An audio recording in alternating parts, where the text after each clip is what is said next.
All right, welcome to the conversation on the greatest episode of all time. Only because it's the newest episode. And it's episode 10 that we've been not really somewhat kind of teasing in my head for months now. Yeah, we haven't been doing anything. I don't know what Uh, you've been doing. we have some emails got sent out. I know that much. Thanks to shout out to Becca for doing those emails. Yeah. I And, haven't seen one of them, but I'm sure they look great. and then shout out to, never mind, I want to say that, for banning us on everything so we couldn't promote nothing this entire time. And no one else could see it this entire time. So I'm not sure who's watching this. But Yeah, if you're because from Calvary Christian Center, shame you're on busted, you. You're busted. You're busted. Call Pastor Merely and confess. But no, seriously though, welcome to the conversation. And of course, as you maybe know, today we're talking about transitions. As Right. it just transitioned Okay. from the previous segment to this segment, that's a transition. So what about that Hopefully today? it was a good transition. If not, well, I blame Otherwise, we've just ruined our credibility. I blame John Calvin, and Who's that? the guy who they just saw and listened Oh, to yeah. it. Anyway, so what is a transition, Heidi? I mean, the literal Since you asked me definition. questions last time, I'm asking you questions this It's time. just moving from one place to another, and place can be a legitimate physical place or season of life. It could be a lot of things. Just going so from we're one to probably another. going to talk more about the season of life transition, rather than the segment transition we just did. More than likely, maybe not. But let's go on for an hour about talking about transitions and We might make a why they're lot of important. transitions to a lot of different topics. Yes, it's going to be a transition-filled episode on the greatest episode of all time, episode 10. Don't say that, because then they're going to stop listening after this. Yeah, we'll skip in the next one too. So Oh. it never stops. Every episode is the greatest episode of all time going forward. Right. They were all bad before this, but after this one going forward, they're all going to be The greatest of all yes, time. Okay. exactly. All right. It's going to be back to back to back to back to back to back to back to back to back to back to back to keep on going infinite times. I just started hearing tobacco after about the third time you said that. well, Tobacco. that's for the dirty Santa exchange later on, but going back to transition. So when I was thinking about this topic, I thought about different transitions I've been through, this through life, through going from like Sunday school to youth, from youth to college, and you have one up on me, and that's from college to being married. Right. And so we're probably not No, talking I about that have today. two up on you. Graduating college. Oh, and I then thought you said you were pregnant for a second. Oh, you're pregnant too. Oh, no. Transition from No. being. This is not how you're going to find out, I promise. I hope so. That's my goal.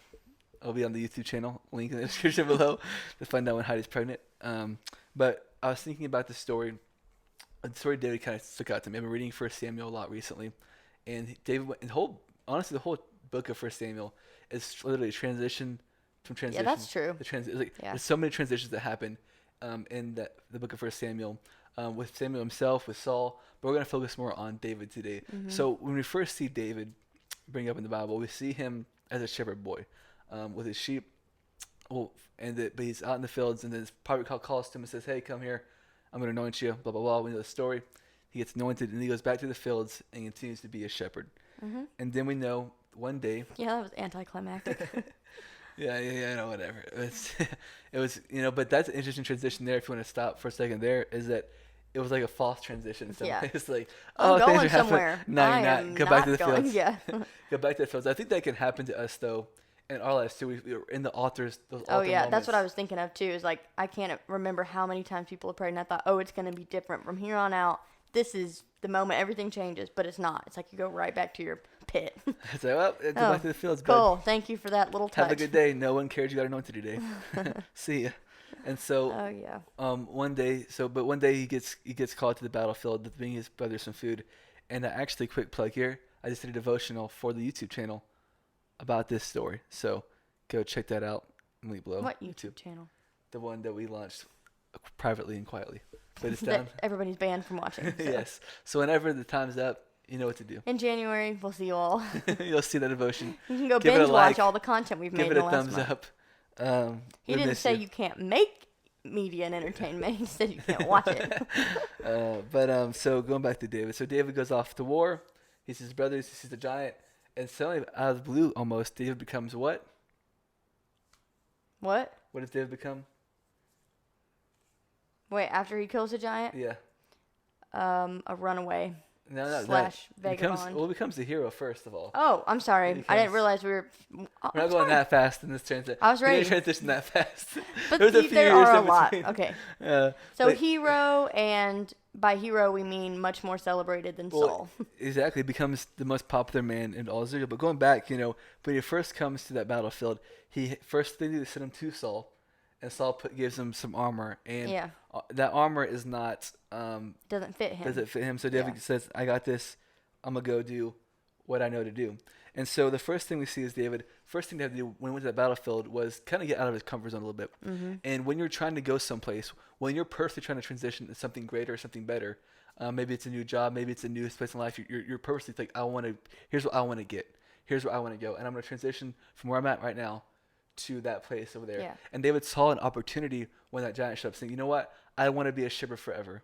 I have an anointing on my life. Yeah. I've been called, but I don't want to be in the fields forever." And he saw opportunity with that giant and said, "You know what?" He asked the men around him, "So what happens to the man who kills this giant?" And they tell him, you get to marry the king's daughter, you tax exempt. Yeah, he said, that's enough for me. You get tax exempt, all this great stuff. And it's like, that's my opportunity, right? So he saw an opportunity, but he had to step out of what was comfortable to him to get to the opportunity. Okay, question though. Just something that I thought of.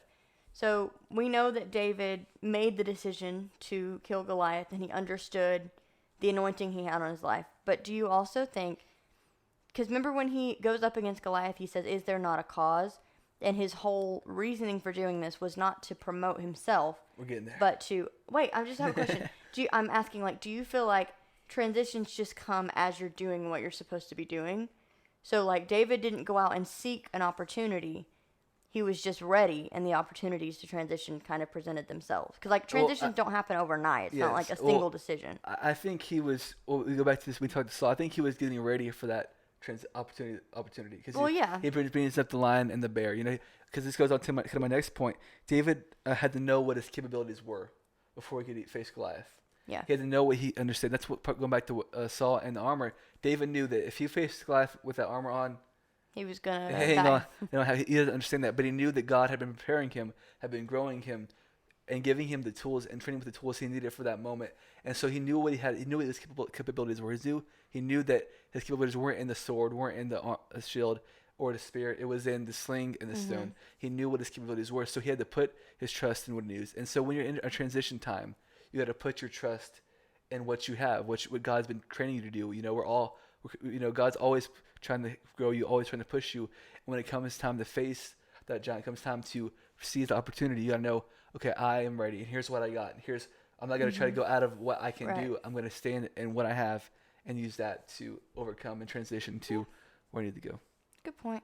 But I think coming to kind of the final point of David and Goliath, the story, is David, you kind of mentioned it, David had to put his trust in God. Yeah. And through any transition you're in, you got to put your trust in God, because he's the one who's going to give you the victory in the end. He's the one who's going to lead you to where you need to go in the end. And if it's, a transition maybe you shouldn't be taking, maybe you're going in a direction you shouldn't be going in, you got to trust in God to pull you back on the right path to take you where you should be going. And so David goes from a nobody in some sense to the most talked about guy, a hero in all of Israel. And the song, David saying his 10,000, Saul saying his thousands, David his 10,000s. Yeah. He's getting celebrated all around the world. And this I think, I'm not sure what the exact timetable is, but it's a few years. So this next opportunity for us, we are sponsored by. No, don't say that, or we're gonna get. I'm not sure this is. For those listening to the audio version, we have a little fireplace set up here, and on YouTube. Yes, and the ad just went off. YouTube. And so those watching video know what happened. Those not watching video, go watch the video. Some light music in the background. This will be a clip on the YouTube channel. Go watch it. Bloopers that we're not ever gonna take out. Yeah. So see what happened. Go to the YouTube channel. See what happened after this fast. Anyway. So David is, I'm not sure what the timetable was. It was quite a while though. It was a year or two, a few years, because he gets close to Jonathan during this time. He builds this relationship. He becomes a soldier, a warrior in Saul's army full time. He goes from a shepherd boy to a warrior in a lot of ways. That's his transition there. But as time goes on, we know the story. Saul begins to resent David a lot. Begins to get jealous.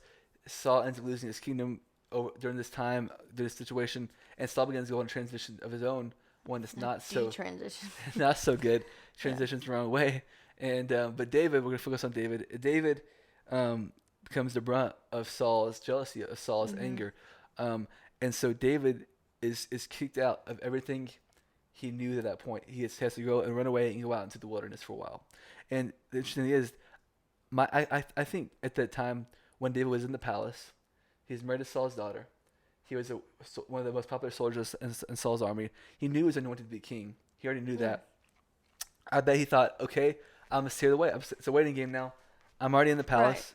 I'm How's sure it he gonna thought. happen? Let's go. I'm sure he thought my next transition is gonna be when Saul dies. Right. I'm stepping Yeah. in. That's a good Because point. Jonathan had already knew in his heart that David was supposed to be king. So Jonathan would have stepped out of the way. Yeah. That was Jonathan knew in his heart that David is supposed to be king. So Jonathan was no concern as far as transitioning Right. power. People maybe as far as what the laws were, but he knew I'm just waiting for Saul to die, and then I step in as king. Life's good. Yeah.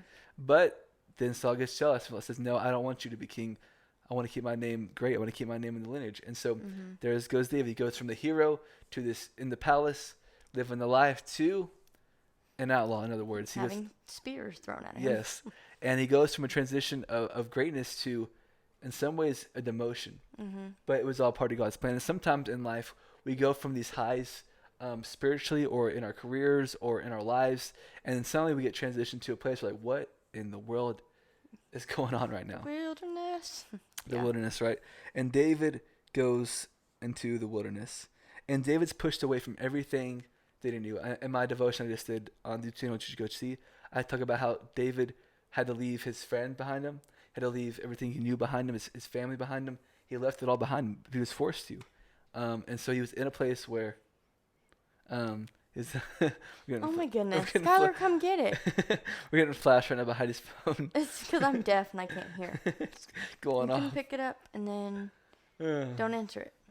Just, who is it? Sister Amy? Oh, I guess he should answer that. All right, so this podcast. How many things can go wrong in one video? Yes, So far, two. on the greatest episode of all time, we've had 2 interruptions so far. So we're doing good. We're doing good. It's the devil's in the sound booth. Yes, the devil's trying to mess up this podcast. This means this is the greatest podcast of all time. Yeah. So if this is the podcast, this is God's will for you to listen to this podcast. Anyway, so David is really pushed away and thrown away from everything that he knew, everything he was comfortable with. And so before he stepped out of a comfort zone, this time he was pushed out of his comfort zone. And there's times in our lives where we're like, we go and grab the bell, like, you know what, I'm going to go achieve this. And we push ourselves out of our comfort zone. But there's times when we get pushed out of our comfort zone by leadership, by friends, by family, and push, hey, you need to go a little further. You need to push yourself a little bit more. And we get pushed out of our comfort zone. And that's a lot harder and a lot more uncomfortable than when you do it yourself. Because when that happens, like, okay, this does not feel good at all. You feel valid. Like, Lord, hey, I need help. Let me get back into the palace. Listen, I don't like this. And that was where David was at in this transition. But during this time, we see David is forced to grow. In a lot of ways, in his leadership abilities and in his walk with God, he had to put all his trust on God. He had to literally give up everything he had. You can go to Ziklag, for example, and see he comes back, and what happens? His wife's gone, his family's gone, everything's taken, everything's destroyed, and his men say, "We're going to kill you, David." And what does David do? Encourage Himself in the Lord. Lord. Yeah. And so David had to grow in those areas, saying, "You know what? It doesn't matter what my anointing says. It doesn't matter where I used to be.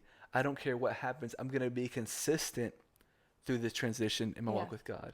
And consistency is such an important aspect of any type of growth, any type of walk with God, any type of transition or whatever.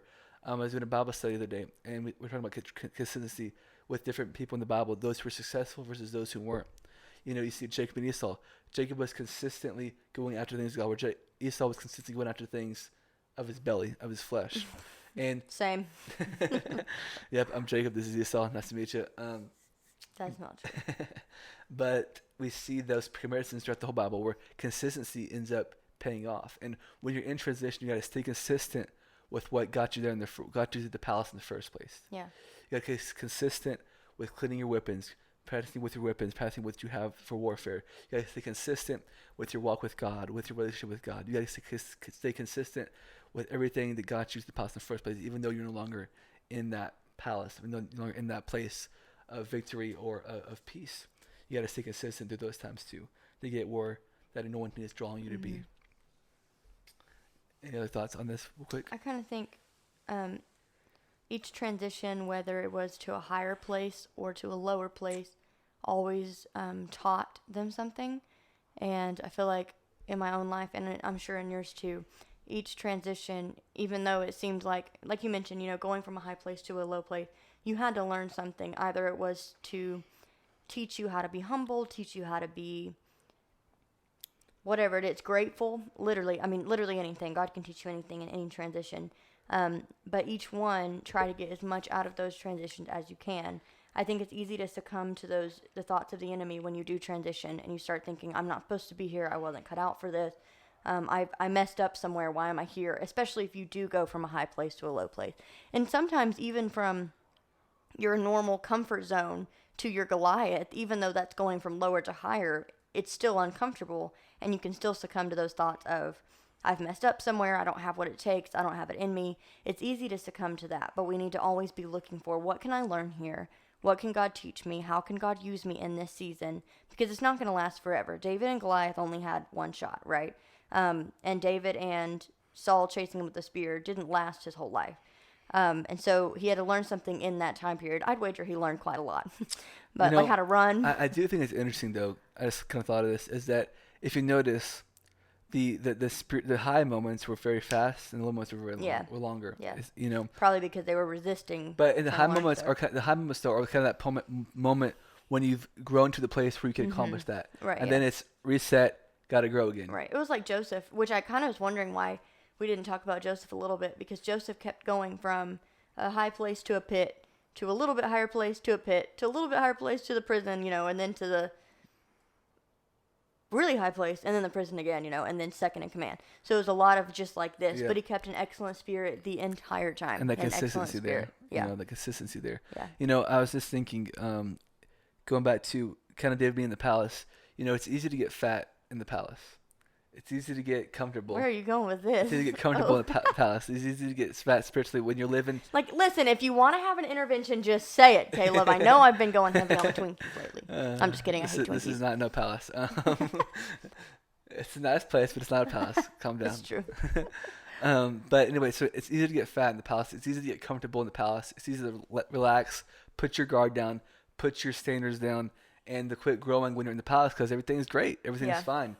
And so David's in this time, but when he's pushed out of the palace, now he was forced to grow. Yeah. And there's going to be times in our life where you need to be forced to grow. And we're going to be forced to grow. And so how we handle the situations when we're forced to grow, how we handle the situations is what determines what happens next. And so while David's in this time of the wilderness, we see highs, we see lows. We see David do a lot of interesting things during this time. When he first ran away from the palace, he goes to Gath, where the Philistines are, and the king there, the king of the Philistines is there. And so what's David do? He acts like a crazy person. He acts like a fool. To escape from being killed there. And so you see David just doing whatever he could to survive. And sometimes when you're in a transition place, that's what you got to do. You got to do what you can to survive. Mode. Yeah. And it's not always a bad thing, because sometimes that's what keeps you to the end. Yeah. You have to go to that place where, you know what, I don't care. I'm just going to survive this. I don't care what comes against me. I don't care what's thrown at me during this time of transition. I'm going to make it. I'm going to survive. I'm going to do whatever it takes to survive. You got to have that determination inside of you to survive and to accomplish and go to the next step of that transition. Agreed. Okay, and so we kind of come to the point in David's life where he goes from that being an outlaw to, we see kind of Saul's last breakdown, so to speak. And we see Saul come to a place where he's now in a witch's hut, trying to see. Oh, what? A witch's hut. A witch's hut. I like that. A witch's hut. A witch's hut. A witch's hut. It sounds like a city in Oklahoma, not gonna lie. Catoosa and a witch's hut. Yeah, sounds just like it, one of the small towns. But he's in this witch's hut, and he asked her to bring Samuel back from the dead so he can ask him a question if he's gonna win this battle or not. He's come to that place Saul has. He's really went from being the Lord's anointed to now he's in a witch's hut, begging her to bring back a prophet that he maybe can find another answer for this battle he's about to face. And when she brings Samuel back, and she freaks out when she sees Samuel, and Saul says, "What's he saying? What does he say?" Imagine how she must have felt, like witch of the dark forces, and all of a sudden this prophet of God, and you see, oh man. Yeah, it'd be an interesting thing to see for sure. It's definitely not the PG version of the Bible, that's for sure. But we see Saul. What Saul do? He asks Samuel, "Am I going to get the victory here?" And Samuel says, "No, Saul. It's over, pretty much." All right. And Samuel rebukes him, and so Saul goes to the battle, and he ends up getting killed, and so does Jonathan. And we see Saul's ultimate demise and how he went from.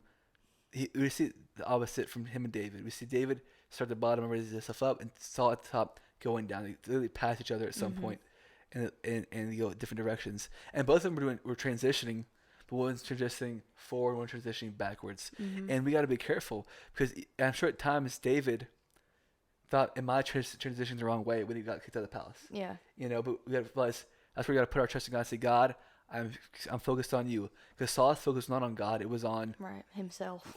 I need help. Whatever I can get, I'm getting it. I'm gonna fight for whatever I can get. It's all about me. And David's like, "God, I don't know what's going on. Yeah. I thought I was anointed. As a boy, I killed a giant. I was favored, and now I'm running away. I'm acting like a crazy person outside this gate, so I don't get killed.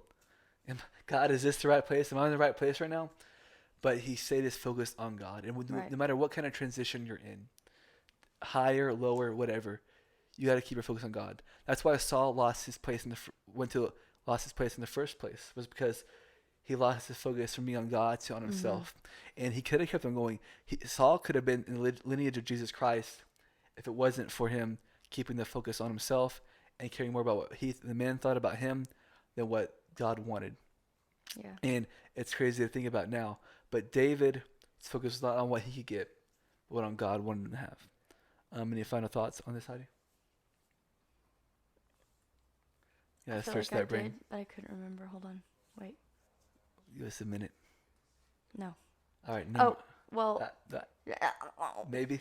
The focus on God, I think, had a lot to do with their fear of the Lord as well, and their respect and their reverence, because Saul had none. He wasn't concerned at all. Like, if God hated it or loved it, he didn't care. But David was super duper concerned and in tune with, here's what God approves of and here's what God does not approve of. And that became the thing that just guided him through all of those transitions. When he messed up, when he was kicked out of the palace and all that stuff, he had a fear of God, so he was going to do what was right no matter what. But other than that, no, nothing else. Yeah, I think that's good. I want to say, if you're looking for something to read in the Bible right now, 1 Samuel is a very interesting book to read. It's when I'm reading. I'm almost wrapped up now, but start 2 Samuel. But it's interesting because you see so many different transitions for one, by different people.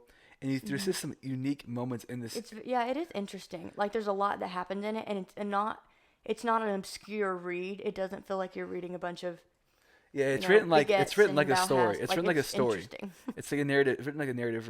We promise. Read the Bible. It's good. I promise. We're trying to sell it as best we can. It's good for you. But read 1 Samuel because there's a lot of interesting stories. At one point David joins the Philistines for a while. That's how he got Ziklag, because he joined the Philistines and they gave him the Ziklag to live there. And he almost goes to war with them against Israel, but it's just there's a lot of interesting stuff that happens in there. It's just interesting. So go check it out. This has been the conversation. Transitions. We're transitioning in to a Bible story with the guy. Do you know what I'm talking about? That guy. Yeah. Next.